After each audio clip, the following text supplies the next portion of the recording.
Welcome back to Navigating Performance Management, your compass to HR success, the podcast from Appraisd. This is season 2 of the podcast, a brand new season with new episodes. I'm Roly Walter, founder of Appraisd. If you don't know us already, Appraisd is an employee performance management platform that is designed to help managers and employees get the very best from each other, getting feedback on how they're doing, alignment on objectives, and clarity on the opportunities for personal development and growth. And today, we're going to be talking about talent management and succession planning with Marc Earnshaw from PeopleDev. Marc's work in talent, learning, and organizational development over the last 20 years has impacted thousands of people at global organizations. He is driven by helping people and teams improve their performance. And I'm very glad to have you, Marc, on our podcast. And we've worked together for a while. And what was it, maybe sort of 6 or 7 or 8 years ago, maybe, I think we first met, but it's lovely to have you today. So thanks for joining. Thank you for the invite, Roly. I was very excited to be asked on to the podcast. And yeah, I think it was 8 years ago when we first came into contact. Yep, absolutely right.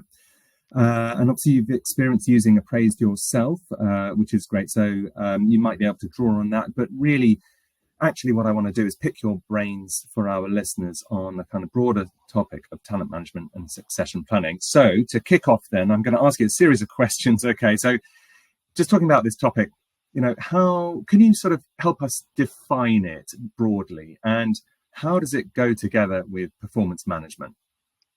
Yeah, sure. So I think from my perspective, talent management includes all of the ways that organizations bring employees on board, keep them happy and productive, and really help kind of them continue to develop their skills over time. And then looking at succession planning, it's not the same thing, but it's closely related and really should be a critical part of any organization's long-term strategy. And in short, I think it addresses the gaps that can potentially be left when some of those essential staff members, people, or people with critical business skills leave. So breaking it down into several different stages, but identifying what those critical areas, roles, or responsibilities might be, then assessing some of the internal capabilities and starting to build a talent pipeline, developing the succession plans, and then obviously, checking in as to, well, how successful is your approach, and then making any kind of course corrections accordingly. Now, do both of those elements go together with performance management? I certainly think they're pieces of the same puzzle, and you might think performance management is more focused on the individual and the manager and sort of maybe more tactical, but I prefer to think about it holistically, and it's about creating a culture that supports continuous development and ultimately organizational performance. And I think effective talent management and succession planning are a key part of this. Yeah, and I think it makes sense. It's common sense, isn't it? But it's the kind of thing that in a small organization, you could imagine the managers or the chief executive would have in mind the whole time. They think about the risks of people leaving and the potential for certain people to go on and succeed them. But I guess when you get to really large organizations, such as the ones that you've worked in, you actually really want to put a system around this because of its importance. Is that fair to say? Yeah, absolutely. And I think you're right. You're thinking about in a small organization where you potentially know every single person in the organization, and as a founder, you probably have a good sense as to what might happen if somebody was to leave, or who you could put into that position, or what they might need to do it, and you can sort of respond accordingly. But once you get to a certain size where actually you don't know who everybody is, you've got no idea potentially what's happening in a different region where there are hundreds or thousands of other people. So putting in place some structure and some processes, but not losing the sort of in the moment nature of some of these conversations and decisions, because things can change overnight, can't they? We've seen that time and again. And if you're waiting for your next talent review to come up in 9 months' time or whatever, it's clearly not gonna work. But equally, as a leader or a manager in one part of the organization in one region, with a team of people potentially geographically mobile, at different stages of readiness for their next move, how do you connect those individuals with opportunities that you've got no visibility of potentially in different parts of the world? So that's part of the puzzle that you're also trying to solve for. It's really interesting. You just reminded me why in the past things like a year-end appraisal, for example, got such a bad rap, because originally it was all about having a great conversation with your manager and helping to reflect on the past 12 months and then thinking ahead to the future and so on. But then obviously organizations realize that actually that's a really good opportunity. Well, we've got a form in front of the manager. Let's add a whole load of other questions on there around talent, future development, succession. And then it becomes a nightmare or becomes very time consuming. So I think that's where a case of like really excellent kind of intentions, good intentions, can sometimes lead to degrading the performance management experience for the employee and the manager, which has really got to be sacred, I think. And so, luckily now there are kind of other ways of doing this that don't mess that up.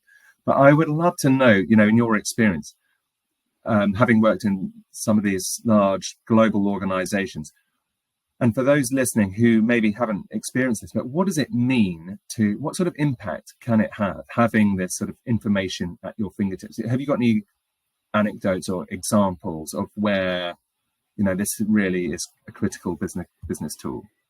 Yeah, sure. And I think, you can think about it from a strategic perspective. And I think it's something, it's an essential thing to do. But then on a tactical basis, where are some of the things that have happened that have really made a difference on that afternoon or that week? And there are certainly one or two examples I can think of. I remember there was one scenario where a very senior person in our organization came to me and said, there's potentially a new position for this role in a different part of the world, and if we do need this, it's going to need to be a very quick move, and we're going to need to find somebody internally that really knows the organization that can move into that role. And as as luck would have it, I had that information available pretty much to hand, and literally within sort of 15 minutes was able to provide a pretty up-to-date list of about 5 or 6 names of people who were in a similar position, ready for some kind of progression, or ready for their next role, and they were also geographically mobile and willing to consider roles in that location. And so, a kind of really tactical basis, it can make a big difference. I think also seeing examples where, and going back to the point around the importance of the conversations, and sometimes these sort of talent roundtables, that you can sometimes spend longer debating the definition of potential than actually talking about the people and what it means for them. But one of these conversations that was a really good one, to see this happen sort of in the moment, where one leader had highlighted the need to strengthen their team in a particular area in a different country, and another leader in that group had somebody in their team who was ready for their next sort of stretch opportunity, and to see those two things sort of come out of the conversation in real time, and then know that that person did indeed go on to move into this opportunity in a different place, things like that. And this is where the importance of the conversation really sort of comes to the forefront. Yeah. And, as well as being great for the business to manage, to find people to fill the places quickly, and it's just fantastic for the business, but also for the individuals as well, who would get these opportunities where they might otherwise be overlooked. But actually having, in this, well, in at least one of these cases I know of, used the system to put in their preferences, and for the manager to kind of indicate their potential and so on, means that individual's got a much better chance of ending up having a really interesting, varied career that really plays to their strengths. Absolutely. I think this is where, thinking about it from the individual's perspective and what's in it for them, why am I going back to you, as much as we say it should be about the conversation, and it's really important to be having those regular conversations, we're also saying, well, can you put some of this information into a system? Because having visibility of this data at a high enough level to then be able to connect some of the dots and make some decisions is also important. But how are you demonstrating that value to the individual? Like, why should they and their manager bother to record any of this? We've had the conversation, we did that last month. Well, if you're not just putting a few key parts of it in, and this is where you've got to balance the simplicity of it and keeping it really quick and easy to do. But then if you're able to demonstrate, well, this is one of the reasons why it's a good idea to do it, is because it creates those opportunities, or it helps us connect you to those opportunities in the future, both from a development and progression perspective, but also from a learning perspective as well. What are the skills that you're going to need to go on and be successful and develop your career? And if there's got to be some kind of mechanism for us to or multiple mechanisms for us to find out what those skills are, and potentially at an individual level as well, and how are we supporting that individual to realise their own aspirations. Well, I was going to ask you about that. So imagine you do your analysis centrally, and you can see there are some critical roles that have been identified, perhaps where the potential successors. You might also identify something like, actually the next successor could be 3 years away from reaching that point. Yeah, what do you do in that sort of scenario? I'm thinking about individuals' personal development. Yeah, and I guess this is also then where the importance of the sort of the so what. So we've identified this individual, we've identified those development needs, so what? What does that mean for the individual? And then making sure that whatever those needs are, they're given exposure or opportunities to practice and develop those skills. That could be a new assignment. It could be taking responsibility for a slightly different project. It could be some coaching on some mentoring. It could be a training course. But making sure that those individuals are then given the opportunity to put those things into practice, so that in 2 years' time, for example, when that position potentially becomes available, they've had the opportunity to lead a project of a similar size or scope, or to engage and influence stakeholders at the same kind of level that they might need to do in this new role, so that they're equipped then to be able to move or to step into that role a little bit more quickly. So part of that could be down at an individual level, for the individual and the manager to agree, well, what does that development plan look like for them as an individual, and how can the organisation support that? Or it could be at an organisational level, what programs do we have in place to get these kinds of individuals ready for roles like that in the future. And this is where we get into the debate around high potential programs and who potentially gets to go on those. Yeah. Okay. Let's talk about high potential, and in fact the word talent. Okay, so I'm really interested in this. So, question is, how do organizations measure and think about their talent, or that sort of group of people called a talent, and where does the labeling help and where does it hinder? And I'm coming at this because my wife is an actor, and in her industry, the talent obviously are the people that they put in front of the camera, and it's almost a kind of pejorative word, talent, I think. In fact, this is horrible. I even overheard that one casting director called the talent the meat puppets or something like that, which is horrific.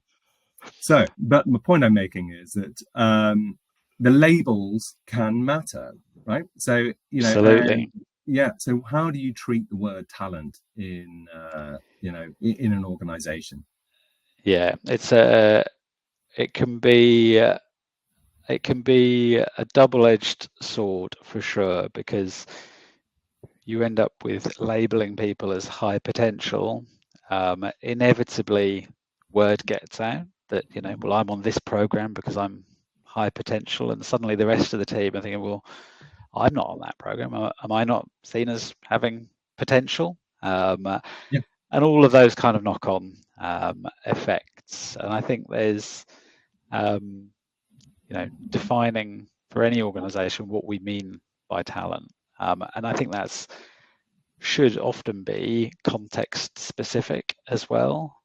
Like certainly when it gets to defining potential, so potential for what, potential to take on a leadership role, because that's probably quite different to having potential to develop your technical expertise, either in a deeper or different direction. And those things are quite often very, very different. And again, we often see people in leadership positions because of their technical experience, not because of their potential to be a great leader. So I think making sure that you've got a definition in place and that it's context specific. And then when it comes to thinking about talent and potential, deciding whether or not you're going to have a kind of an exclusive approach where you do look at people maybe in the top right of that 9-box grid, and define them as being high potential and have specific high potential programs and so on, and opportunities that they get that maybe the rest of the organization don't. Or the other way to look at it, and I think more organizations doing this these days, around having a sort of an inclusive approach to it, and recognizing that everybody has skills and strengths that can be developed and can benefit the organization, rather than purely focusing on those sort of top 5% and forgetting about the other 95%. And I guess, where do I sit on this? I think, as ever with these things, it's probably a spectrum, and again, probably sort of context dependent, because if there are people who are consistently underperforming and not responding to any of the measures that you might have taken to help them out of that zone, then certainly the question arises, well, what do you do with those individuals if they haven't responded to what you've tried to put in place? And then equally recognizing that actually, your sort of top, 10 or 20% of your people probably do have a bigger impact than than some of their peers. And so from a sort of commercial mindset, where are you spending your, you've got your £100 to allocate across your organisation, where are you spending your £100? Because if you're spending most of it on your underperformers, you're probably not spending it in the right place. But equally, Yep. Do you really want to focus 95% of that funding into just 5% of the organisation? I don't know, probably not. Yeah. The 9-box grid, of course, is a tool that's been around for a while. Some people swear by it. Some people can't bear it. Have you seen it work well in practice? I think I've seen it work well in practice. I think, as ever with these kinds of tools, I think they are just that. They are a tool. They are a process, a mechanism to get you somewhere else. They are not the be all and end all, and shouldn't be the goal in of itself. But I think used well, it can certainly be a valuable tool. I think where it can be dangerous or ineffective is, like I said earlier, if you're spending longer debating some of the definitions, and if you're challenging some of the managers or leaders as to, well, what are you doing with people in the the bottom left box, the underperforming people with no potential apparently, and then overnight suddenly I've reflected and actually they're not as bad as I thought, and I've moved them up to the middle box. It's like, well, that's probably not the kind of outcome that you really want to get from it. So I think if it supports an effective conversation, then it can certainly be useful and valuable. There, I've seen other, tends to be matrices of different numbers of boxes on a grid, a 4-box grid, a 6-box grid. Equally, 9 boxes is not enough for some people either. Well, can we split that box into the top half of that box and the bottom half of that box, and so on. And if you're spending longer talking about those kinds of things than the people and what their development should be, then that's probably a warning sign that maybe it's not working quite as well for you as it could do. Absolutely. Yeah. I think, often it's, the managers really struggle to, like any kind of rating or categorization of people, other people find it really hard to categorize them fairly and objectively. And hence the big push kind of remove a lot of that kind of thing and to focus just on kind of positive movement forward in the right direction and kind of development, which is very, very admirable. But yeah, I do think it's tough for the managers to try and do that. So I've seen some of our clients will do it, and they'll use sort of decision trees to help you figure out, answer a whole series of questions to help you figure out where you see that person's potential and potential for what, like you alluded to earlier. Yeah, absolutely. Yeah. Okay. Would you say this is something that's Yeah, I think absolutely. Managers, particularly newer managers, given that this is not a conversation that they are typically having on a monthly or even quarterly basis, it does tend to be more of an annual, maybe twice a year kind of conversation. And so each time they're going into that, they're having to remind themselves, well, what's changed? What do we mean by potential again? And so on. Whereas I've also worked with, leaders that really see the value in this exercise, and they get it. They've fully bought into it. They've seen the benefits of it, and it can be a really, great conversation. They tend to be the ones where you're not debating, the definitions of potential and having to work out, well, were they a high performer last year or the year before? Yeah. So certainly managers, I think, struggle with this, certainly as they come into the role. And as with anything, the more practice, the more familiarity they get with it, the easier, or maybe not the easier, but the more productive those conversations can then become. Yeah. I wanted to ask you a bit more about skills. So these days, we know a lot of organizations are thinking about a skills-based approach to development and talent management. And I'd just love to know your thoughts on how that plays into the things we've been talking about around succession planning, the 9-box grid, potential.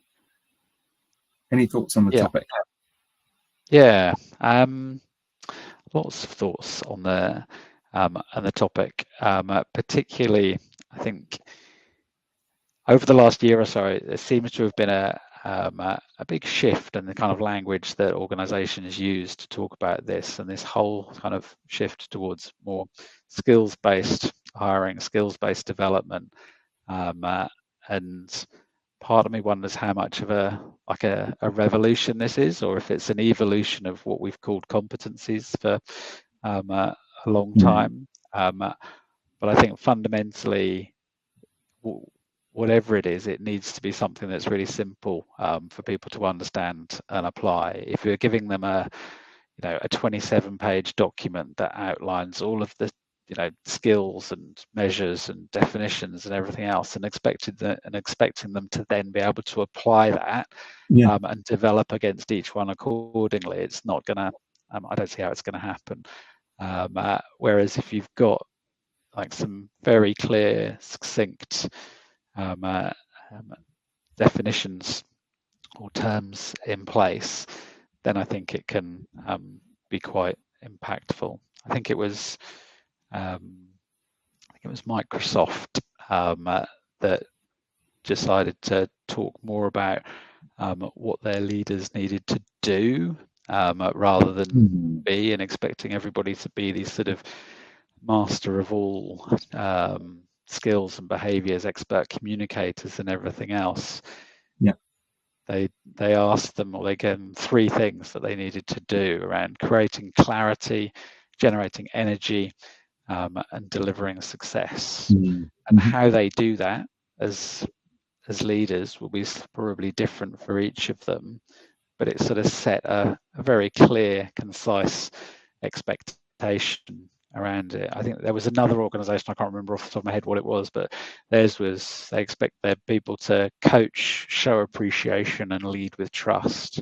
And again, I'm sure there was a little bit more sort of substance behind those sort of that top level, but equally it wasn't that 10, 15, 20 page document with lots of boxes and grids on, but it can very easily become, well, to what level do you need to do this, and at what level are you demonstrating that, and in which part of the organization, what does it mean over here versus over here? So just again, keeping it simple and helping everybody work then towards achieving their full potential. Yeah, I really like that. That's great. Thank you. Fantastic. Well, I think that's all we've got time for. Thanks so much, Marc. And anyone listening who would like some more help with their people strategy can get in touch with Marc for consultancy and advice.